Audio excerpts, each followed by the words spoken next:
he understood that. He said, yes, Hong Kong will be handed back to China in 1997. But don't be scared, because the communists are not going to come and run Hong Kong. Why? Because you will have one country, two systems. One for the mainland, one for Hong Kong. So you will have your capitalist system, your freedoms, your rule of law, your personal safety for 50 years after 97 until 2047. 就说50年别了，50年之后更没变的上。对。Now, Hong Kong people are to run Hong Kong. That is the promise, and that is the unshakable destiny.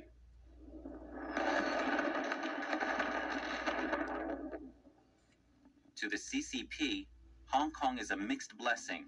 It is crucial for China's international trade and foreign capital raising, but its aroma of freedom and persisting memories of the CCP's brutalities are considered poisonous to the CCP's ruling of mainland China.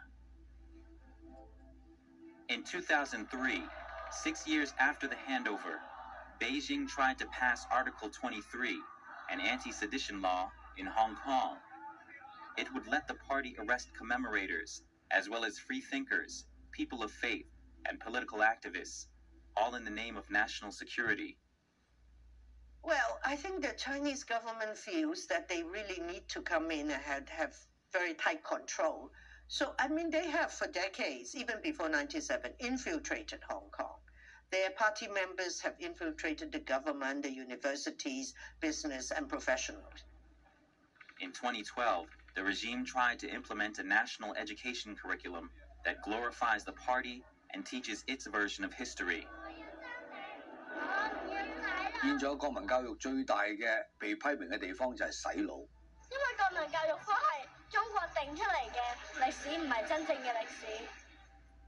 The regime intensified media controls in Hong Kong in 2013 and 2014.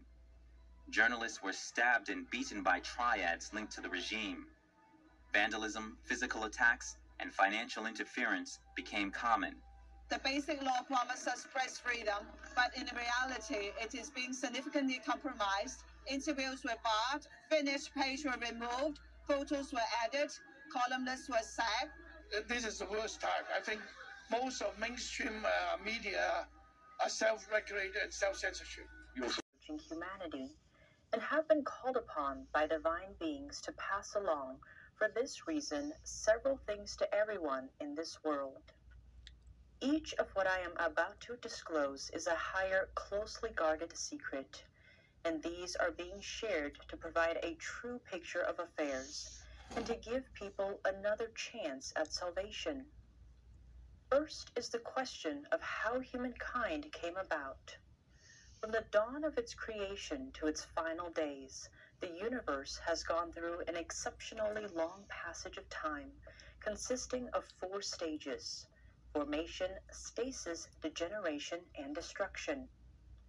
When the final point of the destruction stage is reached, the complete obliteration of everything in the greater cosmic body, which includes the universe in which we exist, takes place instantaneously, and all living things perish. When a person dies, it is just a matter of his physical body declining and breaking down, while his true soul, which is who he really is, and which does not die with the passing of his physical body, will continue on in a next life, being reborn.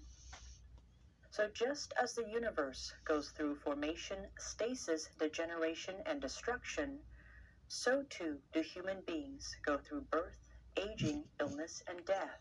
These are laws of the universe, to which even higher beings are subject. Only the time span is longer, with the process being more drawn out in proportion to how great the beings are. Life and death are not painful for them, and they remain cognizant throughout these processes. To them, it is as if but changing outfits. Put differently, normally lives do not really die. But when the universe and the cosmos disintegrate at the final stage of the formation, stasis, degeneration, destruction process, however, lives will not be reborn, and there will be no more existence of life or matter, with all turning to dust and there being only emptiness. Currently, the human world is experiencing the last period in the destruction phase of the formation, stasis, degeneration, destruction progression. Everything has changed for the worse in these end times, as fated, and destruction is thus imminent. And it is for this reason that the world is so troubled. Good thoughts are rare. It shared the core values of other liberal democracies. But after the handover, its freedoms have come under the CCP's constant encroachment. Hong Kong is different from a lot of the fights going on in the world. It is the large majority of all of Hong Kongers fighting against communist China, really, in the end. We are fighting for freedom and survival, okay? And the world should know, if Hong Kong falls, the whole world falls, okay? Because the Chinese Communist Party is the existential risk of humanity, period. The CCP wants to remake Hong Kong in its own image, and its appetite is not limited to that. PRC, the regime in Beijing, is the most evil regime, if we leave aside the Soviet Union, since the Third Reich. The difference is that the Soviet Union and Third Reich didn't dominate critical global supply chains, including those providing life-saving medicine. In 5 to 10 years, we'll have virtually no manufacturing capacity left for generic drugs. And again, this is 90% of our medicines. Chinese companies formed a cartel, dumped it on the global market, and they drove out all the US, European, and even Indian producers. This was in the early 2000s. And once they gained dominant market share, prices went back up. What we've seen is not that China has become more like the rest of the world and it's liberalized. We've seen it go the other way. European countries have been naive about China for too long. It is a different system. And there is a risk that a different system tries to impose its system on other parts of the world. Before we realized it, the CCP had a death grip on our economy and had infiltrated our institutions.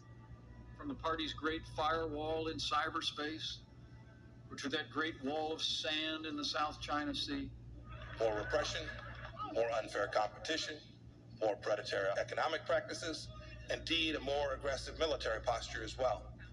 If we do not meet this threat now, it's going to define our century in much the same way that the Soviet Union defined the last century. Learn from the Hong Kong experience, because we have been dealing with this giant for at least 22 years.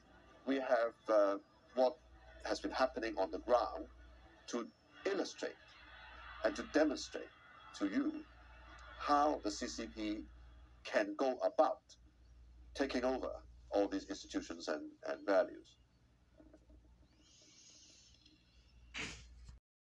We're working to learn more information. Tonight, a man is wanted for allegedly assaulting a police officer in Butts County. Deputies with the sheriff's office say Zachary Maxwell was last seen walking Tuesday near Highway 16. He was seen wearing a black shirt at the time and no shoes. Deputies say Maxwell is wanted for aggravated assault, possession, and several other charges. Anyone with information being asked to contact police. We have an update for you tonight about former President Donald Trump's possible indictment here in Georgia. It now appears the Fulton County grand jury will hear the case against former President Donald Trump Tuesday. Journalist George Cheedy, who occasionally appears on Fox 5 Atlanta, confirmed he has been notified that he will be expected to testify Tuesday. He posted on social media he had received a call from Fulton County District Attorney Bonnie Willis. All right. Tesla that's fully charged. Tesla battery weighs about 1,200 pounds. A fully charged Tesla battery has a mileage range of about 300 miles. Depends about, how fast you drive and all your driving habits, but plus or minus about 300 miles, 300. For a fully charged Tesla battery, 1,200 pounds. If I take an automobile that's gasoline, and I put 1,200 pounds of gasoline in it, I don't drive 300 miles like the Tesla. I can drive 5,000 miles. So there is I think that one of the things that people really need to come to terms with is in this whole clean energy revolution is how much energy we're actually losing by getting clean.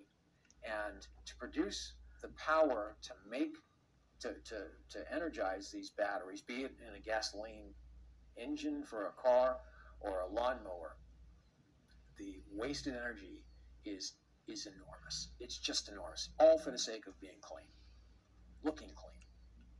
Some of the other issues with batteries that are really serious that people need to think about are the safety issues, and that is specifically the fires. The one that I think about that is not well known, but it was remarkable. It was a fire that took place in 2021 in a little town in Illinois called Morris, and somebody had taken batteries and put them into a warehouse there, and then I don't know if they'd forgotten about them or what, but the batteries caught fire. They got into what they call the thermal runaway, and a thermal runaway is where the batteries do catch fire, they overheat, and then they're just off to the races. And when they go to that condition, they don't need oxygen to burn. They burn and burn and burn. And so fire departments that show up with hoses try to put them out. You can't put them out with water. That fire department in Morris, Illinois, it took them more than 3 days to put that fire out, and they finally were able to extinguish it with dry concrete. They smothered it with concrete. The other issue that we have is lithium-ion batteries require cobalt. Cobalt comes predominantly out of Congo, and Congo's labor force is predominantly child labor. So we are outsourcing child labor, illegal child abuse, to mine cobalt for lithium-ion batteries so that we can appear clean and don't have to use gas-fired lawnmowers or whatever, just so we can have clean lithium-ion batteries. You mentioned some of the bigger businesses that they might even go out of business. Can you tell us why? Sure. So a lot of these landscape maintenance companies sort of really base their business around small off-road engine equipment. And so if you think about, your HOAs or your parks, you have guys kind of, running lawnmowers, trimmers, and hedge trimmers throughout the whole day, 8-10-hour days sometimes. And so if you take that away all of a sudden, you imagine you have 50 people going to different, sites throughout the day. You take all that equipment a day, that really starts to exacerbate or add up. And so with that, employers may not be able to handle the transition, and a lot of people may have to, unfortunately, lose their job because of the logistics of this. I mean, with me and Secretary of State, the National Security Advisor, Secretary of Commerce is supposed to be on the way as well. And of course, we have an APEC summit that's supposed to come in the not too distant future. And yet, nothing really seems to be moving. So I think what's happening is one side is not really coming to a conversation with something to give or something to explore. It's just there in almost a time of crisis. That's the ticking time bomb the president accidentally on purpose talked about. Steve Yates, thank you so much for your time. Thank you very much. Counsel Jack Smith, for example, has now admitted that his office used inaccurate information in order to hide one of their warrants on Trump. In other words, they lied, whether knowingly or not, and the judge actually went along with it. Smith's office wanted to get access to Donald Trump's Twitter account, including his deleted posts and his private chats. And in order to keep his request hidden, well, Smith argued that Trump was a flight risk. I don't know where Trump would run away to. But that new piece of evidence could prove problematic for Smith as well, since while X, known as Twitter, formerly known as Twitter, delayed going along with it. And because of that, X was slapped with a $350,000 fine for contempt of court in a thing that Smith again lied about. The owner of X, Elon Musk, has recently gone on the legal warpath and is looking to sue people who infringe on the rights of users on that platform. In fact, Musk posted a message on X about this just days ago, stating, if you were unfairly treated by your employer due to posting or liking something on this platform, we will fund your legal bill, no limit. Please let us know. And Special Counsel Smith used dishonest means, followed by a fine on X, well, to get evidence that they may not have been entitled to otherwise. Musk may just have another case on his hands as well. And this comes amid other problems being exposed in how the special counsel is operating. The Florida judge overseeing Trump's second indictment, the classified documents one, is asking Smith for answers on why he's been using an out-of-state grand jury to bring charges elsewhere. This may prove some questionably legal issues happening.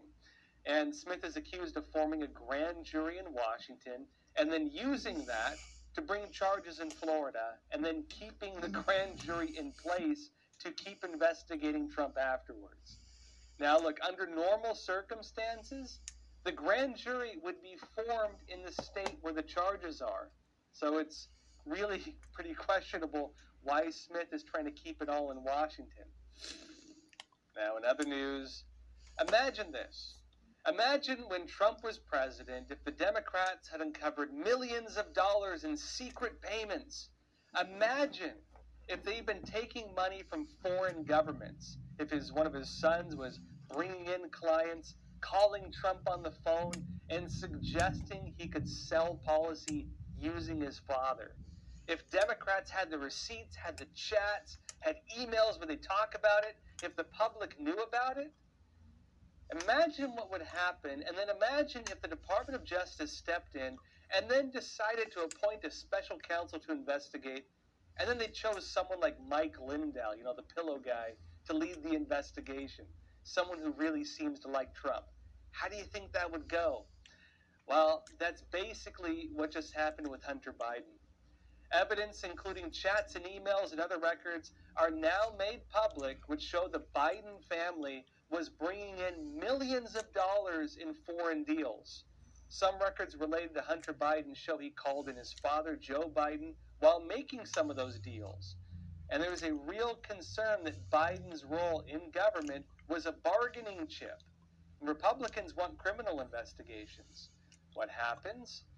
Attorney General Merrick Garland launched that investigation today, and of all people, he appointed David Wise. That's the same David Wise, by the way, who gave Hunter the sweetheart plea deal that even shocked the judge in the tax evasion and illegal firearm case. That was the plea deal that would have given Hunter, let him off with basically a slap on the wrist, and then given him protection from future prosecutions. It's that David Wise. Now, look, here's A.G. Garland making the announcement. I'm here today to announce the appointment of David Weiss as a special counsel, consistent with the Department of Justice regulations governing such matters. Now, look, you normally think Republicans would be happy about seeing a special counsel appointed to investigate the Biden family, but Republicans appear notably very unhappy about the decision. A big concern, actually, is not only on whether Wise is going to properly handle the case, but also on whether the special counsel will merely act as a firewall to block other investigations. And also, for House Republicans trying to investigate Hunter, whether they can even continue to investigate the Biden family if the special counsel, for example, blocks it using the label of an ongoing investigation. Others actually noted something else. Weiss was already on the case investigating Hunter. He was already doing it. So if we're already told that he has the authority to investigate and bring charges, then what difference does it make appointing him as special counsel? What powers does this give him that were not already in place? And this was raised in unanswered questions following A.G. Garland's announcement. Watch. Thank you. U.S. Attorney Weiss had the authorities he needed. Why does he need to be a special counsel?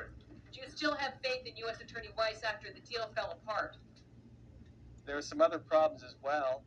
Benjamin Weingarten at Real Clear Investigations noted another oddity in the appointment. David Weiss is a United States attorney. He has a U.S. government position. And as the law states in the U.S., defining the qualifications of that role, again, as a special counsel, it's legally required in the exact wording of the law that the special counsel shall be selected from outside the United States government, not a U.S. government employee, in other words. Now, Republicans, including House Speaker McCarthy, are now saying that they will not let the new special counsel block their own investigations. But really, for many, the appointment is being seen as less of an investigation and a lot more of a cover-up. This year. In one word, 11 Alive financial expert Andrew Poulos calls that scary. He says one rule of thumb he sticks to when it comes to credit cards is if you can't afford it, don't buy it, especially if it's not a necessity. If you can't pay the bill when it comes, chances are you're probably not going to be able to pay the bill in the future months when it continues to come and these interest rates, are basically spiraling out of control and getting higher and higher. The problem with credit card debt is one more sign of an economy which is still trying to get back under control. New figures out this week show that overall consumer prices rose 3.2% from a year earlier. That's far below last year's peak of 9.1%, but still above the Fed's 2% inflation target. With prices on many items still very high, Poulos says the news over credit card debt is one more sign that rough days are still ahead. I think the recession will probably just get worse when everything starts to unravel, meaning from the consumer standpoint. When consumers are tapped out on credit cards and they have no more to tap into, then where do they go? Do they begin to tap into other resources such as retirement accounts, which becomes problematic? How do banks handle it? One person who knows the pitfalls of credit card debt is Renee Wally. She lives in Clayton County and racked up $75,000 in debt, at least more than $10,000 of that on credit cards. It took 3 years, but she was able to pay all of the debt off, and now as a financial coach, she's using her life lessons to make sure others don't make her mistakes. It wasn't like my husband or my sister or brother or anybody, nobody said, girl, you're using that credit card too much. It was never any of that. It was just, it was like an epiphany. The financial website NerdWallet offers tips on getting out of credit card debt. First, settle on a payment strategy that is realistic for you. Also, consider debt consolidation through a 0% balance transfer, credit card, or a fixed rate debt consolidation loan. Reach out to your creditors to explain your situation, and if you still need help, it may be time to look at a more serious issue or process like bankruptcy or a debt management plan.